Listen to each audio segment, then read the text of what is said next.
जय श्री राधा कृष्ण। ओ मेरे बांके बिहारी जी, मिलने की आस बंधाए रखना, कृपा का खजाना लुटाए रखना। मेरा शरीर कहीं भी रहे, मेरा मन वृंदावन में ही बसाए रखना।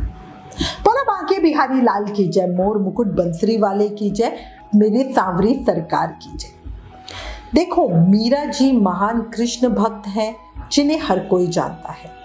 उनका प्रभाव, उनकी भक्ति किसी को बताने की जरूरत नहीं है। वो भक्तों के मुकुट की सरताज है। पर अब आज इस वीडियो में आपको दक्षिण भारत की मीरा कही जाने वाली महाभक्त अंडाला जी के विषय में बताती हूँ। दक्षिण भारत में श्री वल्लीपुत्र नामक एक प्रसिद्ध तीर्थ है। वो राज्य के रामानंद जिले में है। वहाँ विष्णु जी का एक बहुत पुराना मंदिर है, लेकिन लोग उस मंदिर को ही देखने के लिए वहां नहीं जाते, बल्कि श्री वल्लीपुत्र का नाम इसलिए प्रसिद्ध हुआ कि वहां दक्षिण भारत की एक महान भक्त कवित्री अंडाला जी की जन्मभूमि है। उत्तर भारत में जिस तरह मीरा जी के पदों का प्रचार है, उसी तरह दक्षिण भारत में भक्त अंडाल के पद घर घर में गाए जाते हैं। दक्षिण भारत के हर विष्णु मंदिर में उनकी मूर्ति प्रतिष्ठित है और लोग श्रद्धा से उनकी पूजा करते हैं। पुराने समय में श्री वल्लीपुत्र के आसपास का प्रदेश जंगलों से घिरा हुआ था। वहां पहले आदिवासी लोग रहा करते थे। उन आदिवासियों में मल्ली नाम की कोई नामी महिला हुई थी। इसी कारण वो इलाका मल्लनाहु कहलाता था। मल्ली के लड़के का नाम विल्ली था। वो भी बड़ा प्रभावशाली था। उसने एक बार आसपास के जंगलों को साफ करना शुरू किया। जंगल साफ करते करते अचानक उसे एक बहुत ही पुराना विष्णु मंदिर मिला। उसने उस मंदिर का उद्धार किया और उसके चारों ओर एक गांव बसाया। वल्ली के नाम से ही ये वो गांव श्री वल्लीपुत्र कहलाया। अब दक्षिण का एक महान पुण्य क्षेत्र वो जगह बनी हुई है। आज से कोई 1300 साल पहले श्री वल्लीपुत्र में एक आलवाड़ भक्त रहते थे। उनका असली नाम वैसे विष्णुचित था, किंतु लोग उनको पेरियलवार कहते थे। आलवार दक्षिण के प्राचीन वैष्णव भक्तों को कहते हैं, जिनकी संख्या 12 है। 12 आलवारों में पेरियलवार बहुत ही ऊंचा स्थान है। पेरियलवार शब्द का अर्थ होता है महान अलवार। अंडाल उन्हीं की पलिता कन्या बेटी थी। पेरियलवार बड़े ही ज्ञानी और भावुक भक्त थे। अपनी कुटिया के आगे उन्होंने फुलवारी लगा रखी थी। रंग बिरंगे फूल उनमें खिला करते थे। फूलों को खिलते देखकर उनको ऐसा लगता था जैसे भगवान प्रसन्न होकर मुस्कुरा रहे हैं। रोज बड़े तड़के बहुत ही जल्दी सुबह वो उठते और फुलवारी में जाकर ताजे फूल तोड़ते। भगवान के लिए उन फूलों की माला अपने हाथों से तैयार करते, भगवान की पूजा अर्चना करते और उनकी महिमा का गान करते। ये उनका रोज का काम था। सदा की तरह एक दिन पेरियलवार बड़े सवेरे उठे। फुलवारी में उस दिन उन्हें बहुत सारे नए ताजे फूल खिले दिखे। सुबह की ठंडी हवा और फूलों की मधुर गंध ने उनके मन को पुलकित कर दिया। फूल तोड़ते समय वो भावों में डूबकर भगवान की महिमा का गान करने लगे। फूलों की डलियां भर चुकी थी। अचानक उन्होंने एक तुलसी के पौधे के नीचे किसी चीज को हिलते डुलते देखा। उनको भारी आश्चर्य हुआ। पास जाने पर उन्होंने देखा तो उनके अचरज का ठिकाना न रहा। वहां एक नवजात बच्ची पड़ी हुई थी। फूल की तरह उस कोमल बच्ची को उन्होंने तुरंत गोद में उठा लिया। वो भागे भागे मंदिर में गए और भगवान की मूर्ति के सामने उस बच्ची को रखकर कहने लगे, हे प्रभु, मैं आज एक अनूठा फूल तुम्हारे लिए लाया हूँ। ये बच्ची तुमने ही दी है और ये मैं तुमको ही भेंट करता हूँ। कहते हैं पेरियलवार को उसी समय आकाशवाणी सुनाई दी और उस आकाशवाणी में बोला गया कि इसका नाम गोदा रखना और अपनी बेटी की तरह ही इसका पालन पोषण करना। तमिल में गोदा शब्द का मतलब होता है फूलों की माला सी सुंदर। गोदा वास्तव में ही वैसी सुंदर थी। भक्तराज की पुत्री होने के कारण गोदा के मन में भक्ति बचपन से ही थी। वो प्रभु की अनन्य भक्त थी। जहां अन्य बच्चे आपस में खेलते मस्ती करते, वहीं गोदा प्रभु भक्ति और प्रभु सेवा में ही लगी रहती। फूल तोड़ना, माला गूंथना, पूजा की सामग्री इकट्ठी करना आदि कामों में वो अपने पिता की मदद करती। पिता जब गाते तब वो भी उनके साथ गाती। भगवान की आराधना के सिवा बाप बेटी को कोई और काम नहीं था। गोदा ने मन ही मन ये मान रखा था कि उसका जीवन केवल भगवान के लिए है। वो दिन रात भगवान के बारे में ही सोचती रहती। उनको कौन सा फूल पसंद आएगा, कैसी माला पहनकर वो प्रसन्न होंगे, इसी तरह की बातों पर वो घंटों विचार करती। रोज अलग अलग तरीके से माला बनाती, कभी सिर्फ लाल फूलों की, कभी लाल सफेद को मिलाकर, कभी लाल पीले सफेद फूलों की। हर बार माला में कुछ नयापन होता था। मतलब यहाँ उनका भाव देखो, देखा जाए तो वो सिर्फ एक माला सेवा कर रही थी।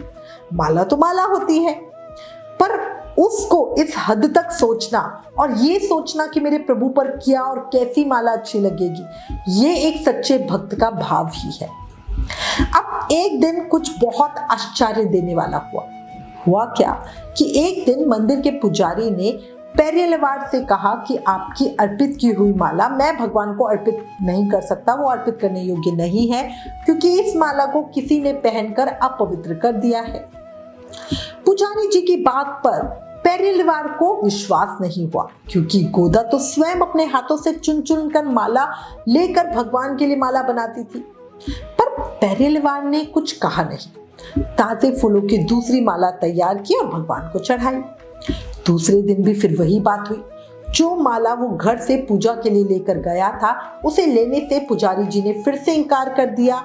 और यही नहीं, पुजारी जी ने कहा कि देखो माला में से एक बाल निकला है, आप स्वयं देख लीजिए, इस माला को किसी ने पहना है, कई फूलों की पंखुड़ियां तो मसली हुई सी लग रही हैं। पेरियलवाड़ ये सुनकर चिंता में पड़ गए। भगवान को चढ़ाई जाने वाली माला भला कौन पहन सकता है? माला तो गोदा तैयार करती है, वो पहनेगी माला, ऐसा तो वो सोच भी नहीं सकते थे। फिर क्या हो सकता है, क्या बात है, कौन माला को पहनता है? प्रभु की ये कैसी माया है? इस तरह के विचारों में वो काफी देर तक खोए रहे। दूसरे दिन पेरियलवाड़ जरा पहले ही नहा धोकर मंदिर जाने के लिए तैयार हो गए। गोदा कुटिया के अंदर थी। अब उन्होंने आवाज दी, बेटी माला तैयार हो गई क्या? लेकिन कोई उत्तर नहीं मिला। पेरियलवाड़ ने झांक कर अंदर देखा तो वो स्तब्ध रह गए। पुजारी जी के कथन की सच्चाई उनके आंखों के सामने थी। गोदा शीशे के सामने बैठी थी। भगवान के लिए जो माला उसने तैयार की थी वो उसके गले में झूल रही थी। वो उस माला को देखती, उसकी शोभा को निहारती, धीरे धीरे कुछ बुदबुदाती जा रही थी। पेरियलवाड़ ने झुंझला कर कहा, अरे नासमझ, तू ये क्या कर रही है? अब पिता की बात सुन के गोदा का ध्यान भंग हुआ। वो चौंकी, फिर पिता को देखकर थोड़ा सा संभल गई। गले से माला निकालते हुए वो बोली, कुछ नहीं पिताजी, देखिए आज मैंने कितनी सुंदर माला बनाई है। भोली गोदा का ये उत्तर सुनकर पिता को और अधिक गुस्सा आया। जीवन में पहली और शायद आखिरी बार उन्हें बच्ची पे इतना गुस्सा आया। वो गरज कर चिल्ला कर बोले, तूने सर्वनाश कर डाला, भगवान की माला पहनकर अपवित्र कर दी, ऐसी मूर्खता तूने क्यों की? गोदा इतनी भोली थी कि पिता के क्रोध से डरने की बजाय खिलखिलाकर हंस पड़ी। बोली, पिताजी आप इतने नाराज क्यों हो रहे हो? आज ये कोई नई बात तो नहीं है। मैं तो रोज ही माला गूंथती हूँ और पहनकर देख लेती हूँ कि अच्छी बनी है या नहीं। जो माला मुझे ही नहीं जचेगी वो भला उन्हें कैसे पसंद आएगी? पेरियलवाड़ ने गोदा का ये जवाब सुनकर अपना सर पीट लिया। वो सोचने लगे कि इस मूर्ख से बात करना ही बेकार है। भगवान मुझे कभी क्षमा नहीं कहेगी। महीनों से मैं अपवित्र माला उनको चढ़ाता आ रहा हूँ। आखिर मेरा दोष क्या है? प्रभु के लिए माला तो मुझे स्वयं ही अपने हाथों से गूंथनी चाहिए। अब इस तरह के विचार उनके मन में आ रहे हैं। जब हमारे साथ कुछ हो जाता है तो हम यही सोचते हैं ना, अच्छा होता है ये काम तो मैं ही कर लेता। इतना कहते कहते वो बड़े अशांत हो गए। जल्दी जल्दी उन्होंने दूसरी माला बनाई, क्योंकि पूजा का समय निकल रहा था। पिता का ऐसा रंग ढंग देख के गोदा को लगा कि उससे कोई बड़ी बात हो गई है। वो पत्थर की मूर्ति की तरह खड़ी की खड़ी रह गई। उसके हाथ से वो माला छूट के नीचे गिर गई। जिसे उसने बड़े ही जतन से बनाया था। इतनी सुंदर माला इससे पहले उसने कभी नहीं गूंथी थी। भगवान इसे पाकर इतने प्रसन्न होंगे ये सोचकर वो मग्न थी, लेकिन अब ये क्या हो गया? अचानक उसकी माला पहन लेने मात्र से भगवान उससे नाराज हो गए। ये सोचते सोचते वो विचलित हो गए। इसी बीच पेरेवाल ने दूसरी माला तैयार की और वो गोदा से कुछ बोले बिना ही मंदिर चले गए। पेरेवाल ने गोदा को साथ चलने के लिए भी नहीं कहा और ये देखकर उसकी आंखों में आंसू आ गए। बड़ी देर तक वो सामने पड़ी हुई माला को अपने आंसुओं से भिगोती रही। पेरेवाल दिन भर बहुत ही उदास रहे, कुछ खाया पिया नहीं। रात में बड़ी देर तक उनको नींद भी नहीं आई। आधी रात बीत जाने के बाद जब उनकी आंख लगी तो उन्होंने एक सपना देखा। श्री रंगम के शेषशायी भगवान श्री रंगनाथ जी कह रहे थे, भक्तराज व्यर्थ क्यों दुखी होते हो? तुमने कोई अपराध नहीं किया। मैं गोदा के प्रेम के वश में हूँ। उसकी पहनी हुई माला मुझे बहुत प्रिय है। आगे से वही माला मुझे भेंट करना। विष्णु भक्त पेरेवाल मारे आनंद के गदगद हो गए। भगवान के चरणों में गिरने को उन्होंने जैसे ही सर उठाया, एकदम से झटके से उनकी आंख खुल गई। वो हड़बड़ा के उठ बैठ गए। उसी समय उन्होंने गोदा की ओर देखा। वो एक कोने में चटाई पर पड़ी सो रही थी। चेहरा देखने से ऐसे लग रहा था कि मानो वो बहुत रोती हुई, काफी समय से जागती हुई, आंसू बहाती हुई अभी अभी सोई है। पेरेवाल दीपक के मंद प्रकाश में एकटक उसको देखते रहे और अचानक उन्हें ख्याल आया कि आज तो दिन भर में गोदा ने भी कुछ नहीं खाया पिया होगा। स्नेह और करुणा का सागर उनके हृदय में लहराने लगा। उन्होंने तुरंत गोदा को जगाया और आनंद के आंसू बरसाते हुए बोला, बेटी तू धन्य है, तेरे कारण आज मैं भी धन्य हो गया। अभी स्वयं भगवान ने मुझे सपने में दर्शन दिए। अब मैं जान गया हूं कि तूने उन्हें अपने प्रेम के वश में कर लिया है। गोदा की जगह आज से मैं तुझे अंडाल कहूंगा। बस गोदा उसी समय से अंडाल के नाम से प्रसिद्ध हुई। अंडाल शब्द का अर्थ होता है अपने प्रेम से दूसरे को वश में करने वाले। संयोग की बात है, उसी रात भगवान ने मंदिर के पुजारी को भी सपने में आदेश दिया कि आगे से गोदा की पहनी हुई माला को लेने से इनकार ना करे। अंडाल जब सयानी हुई, भगवान के प्रति उसका प्रेम भाव इतना गहरा हो गया कि वो कुमारी कन्या की तरह भगवान के साथ अपने विवाह की कल्पना करने लगी। जैसे लड़कियों के मन में चाव होता है ना, मेरी शादी होगी, तो वो दूल्हे के रूप में ठाकुर जी को देखती थी। वो रहती थी श्री विल्लीपुत्र में, लेकिन उसका मन सदा गोकुल की गलियों और वृंदावन के कुंजों में विहार करता था। वो सोचा करती थी कि कृष्ण ही मेरे दूल्हे हैं और उन्हीं के साथ मेरा ब्याह होगा। भाव विभोर होकर वो कृष्ण की लीलाओं का गान करती। उस समय उसके मुंह से अपने आप नए नए पद निकलने लगते। ये मधुर पद ही आगे तिरुअप्पे और नचियार तिरुमोली के पद कहलाए। एक रात अंडाल ने सपने में देखा कि भगवान कृष्ण के साथ उसके ब्याह का समय समीप आ गया है। धूमधाम से उसके विवाह की तैयारियां हो रही हैं और मंडप सजाया जा रहा है। सवेरे जागने पर उसने ये बात अपनी सखियों को बताई। विवाह के अवसर पर जो प्रथाएं उन दिनों प्रचलित थी, उन पर कई मधुर पद रच डाले अंडाल ने। आज भी तमिलनाडु में विवाह के मंगल अवसर पर वो ही पद गाए जाते हैं।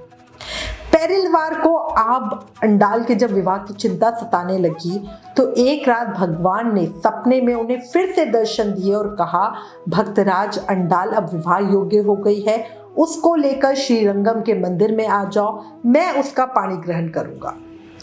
पेरेवाल अपने आराध्य का आदेश कैसे टाल सकते थे?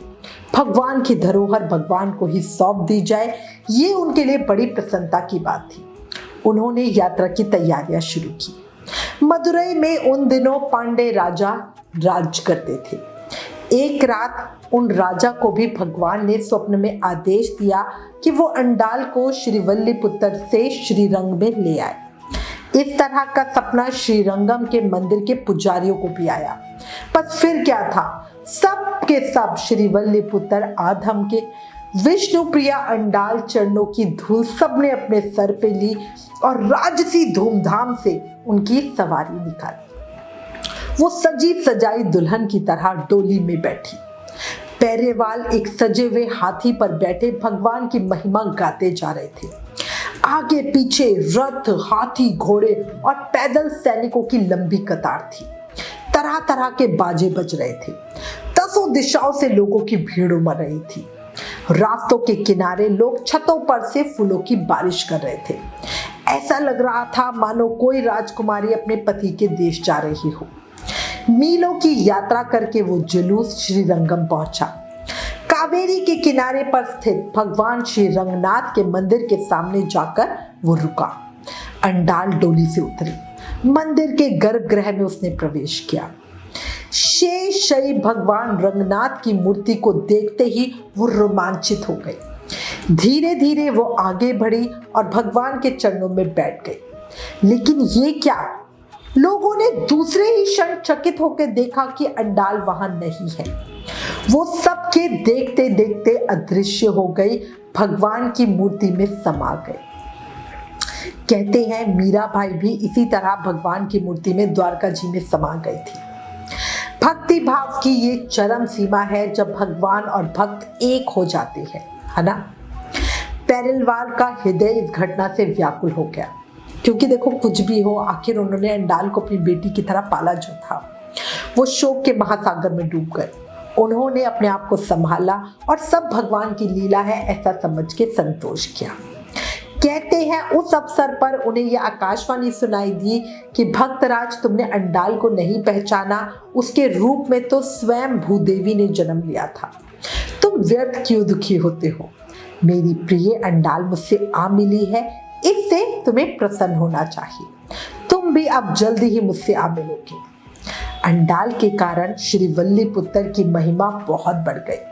वहां हर साल रंगनाथ जी की और अंडाल रंगनाथ भगवान विष्णु का विवाह उत्सव आज भी बड़ी धूमधाम से मनाया जाता है।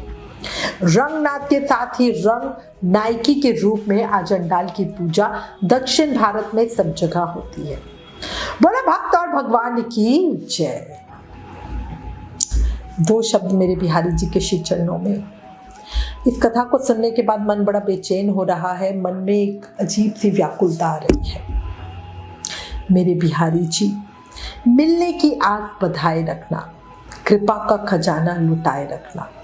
मेरा शरीर कहीं भी रहे, मेरा मन वृंदावन में ही बसाए रखना।